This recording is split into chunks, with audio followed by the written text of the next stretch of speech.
Hello everyone, good morning. আমি সৌমি, আর আমার চ্যানেলের আরও একটি নতুন ব্লগে আপনাদের সবাইকে স্বাগত। আজ বেশ কদিন পর আপনাদের সঙ্গে আবার আমার দেখা হলো। শরীরটা বড্ডই খারাপ ছিল। খারাপ বলতে ভীষণ ঠান্ডা লেগেছিল, আর যেটা আমার হয়েই থাকে, তবে এবারে একটু বেশিই লেগেছিল। প্রত্যেক দিন মাথার যন্ত্রণা, নাক থেকে জল পড়া, হাঁচি মানে আমার অ্যালার্জি। এটা আমার শীতকাল, গ্রীষ্মকাল, বর্ষাকাল চলতেই থাকে। তো নিজের দুঃখের পিটারা না খুলে নিজের কাজগুলো করাই বেটার। তাই সকাল সকাল ঘুম থেকে উঠে সমস্ত কাজ কমপ্লিট করে আমি করলাম কি, ফ্রেশ হয়ে নিলাম একটুখানি। তারপর এই বাবুয়ের ঘরে এলাম, আর ওকে ঘুম থেকে তুলে বিছানাটা আমি আগে ওর সাফ করে দেবো। তো যেহেতু ঠান্ডা আর আজকাল একদম করতেই চায় না, সেই জন্য মানে পড়ার অজুহাত দেবে, মাম্মা আমি পড়তে বসবো, তুই চল। সেই জন্য আমি ঝটপট করে বিছানাপত্রগুলো তুলে দিলাম। আর শীতকালের এত বেশি বিছানা যে ওর মানে আজকে বসলে কালকে বিছানা গুছিয়ে উঠবে। তো ভাবলাম দরকার নেই, আমি বিছানাপত্রগুলো সুন্দর করে গুছিয়ে দিই।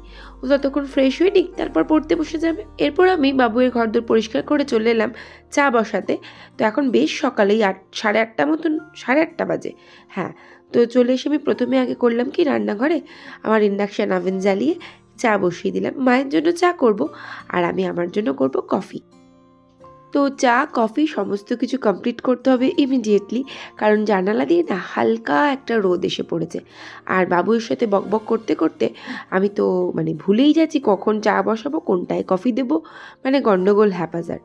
তো আগে আমি আমার কফিটাই কমপ্লিট করলাম, আর তারপর আমি করলাম কি, মায়ের জন্য চাটা বসিয়ে দিলাম। চা মানে মা আজকে বললো আমি রচা খাবো। তো তারপর চা কফি সব কমপ্লিট করে নিলাম, আর নিয়ে বাবুই খাবে ওর কর্নফ্লেক্স। তো ওর জন্য আমি একটুখানি কর্নফ্লেক্সটা দুধটা গরম বসিয়ে দিলাম। তো নিয়ে চলে এলাম রান্নাঘর থেকে 1 কাপ কফি। আর এই যে সোনার রোদটা এসছে, একটুখানি দাঁড়াবো। আর একতলায় যেহেতু ঘর, সেজন্য রোদটা খুবই কম আসে, আর চতুর্দিকে একের পর এক বিল্ডিং উঠে যাচ্ছে, আরোই রোদ কমে যাচ্ছে। তো তারপর চলে এলাম চা খেয়ে একটুখানি ছাদে, আর জামা কাপড়গুলো সব এক এক করে মেলে ফেলবো। আর সকালবেলায় একটা চাদর কেচে ফেলেছিলাম। তো টুকটুক করতে সব কাজ আমি একাই করে থাকি ঘরের। খুব একটা আমার তো কোনো হেল্পিং হ্যান্ডও নেই সত্যি কথা বলতে, আর প্রয়োজনও বোধ করি না। বাবুই যখন খুব ছোট ছিল তখন একজন ছিলেন, তো উনি চলে যাওয়ার পর থেকে আমার আর কাউকে ঠিক রাখতে ইচ্ছেই হয়নি। আর 2-3 জনের সংসার, কত আর কাজ থাকে, যেটুকু কাজ থাকে সেটুকু আমি পারি করতে, আর যখন পারবো না তখন রাখবো আবার। যাই হোক, তো এবার আমি নিচে চলে এলাম ব্রেকফাস্ট রেডি করতে। আর এই যে ওই পুরটা দেখছেন, পুরটা কিন্তু 2 দিনের বাসি পুর।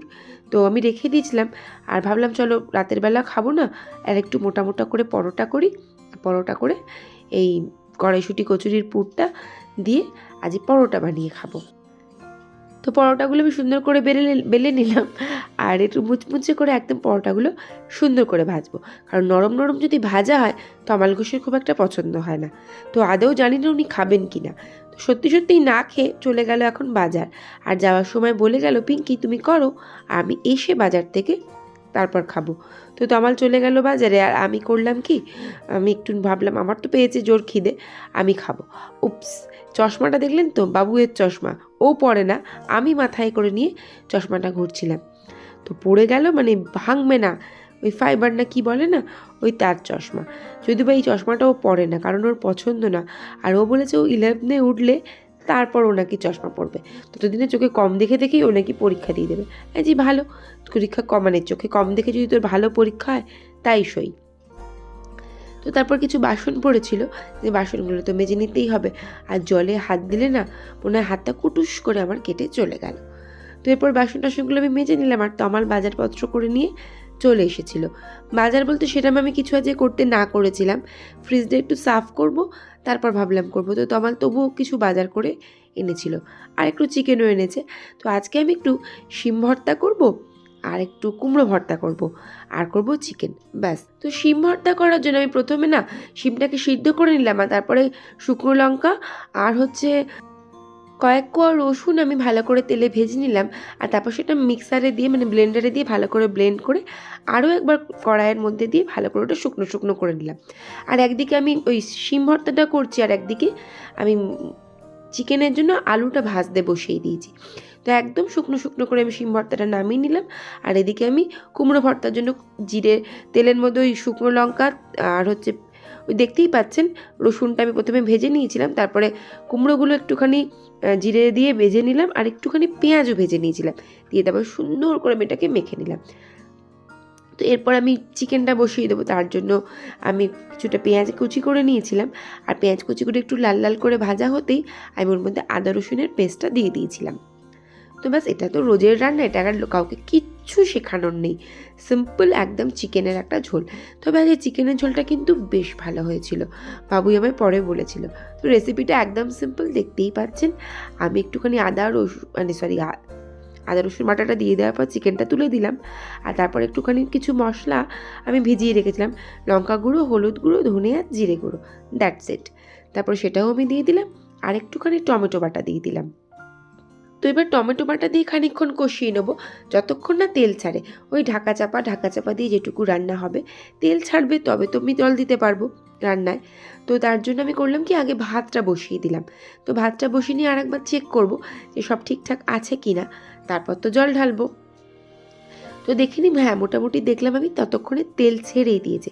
তো এর মধ্যে আমি আলুগুলোও তুলে দিয়েছিলাম, ভাজা আলুগুলো যেগুলো আমি ভেজে রেখেছিলাম। আর একটা দিকে না আমি একটা পাত্রে জল গরম বসিয়ে দিয়েছিলাম। তো আমি গরম জলটা চিকেনের মধ্যে দিয়ে দেব, আর তারপরে গরম জল দিলে সবাই বলে গুরুজনেরা নাকি স্বাদ ভালো হয়। তো গরম জলটা আমি দিয়ে দিলাম, আর তারপরে আমি কিছু কাঁচা লঙ্কা দিয়ে দিলাম, আর লবণ একটু কম হয়েছিল, তো লবণটাও আমি চেক করে দিয়ে দিলাম।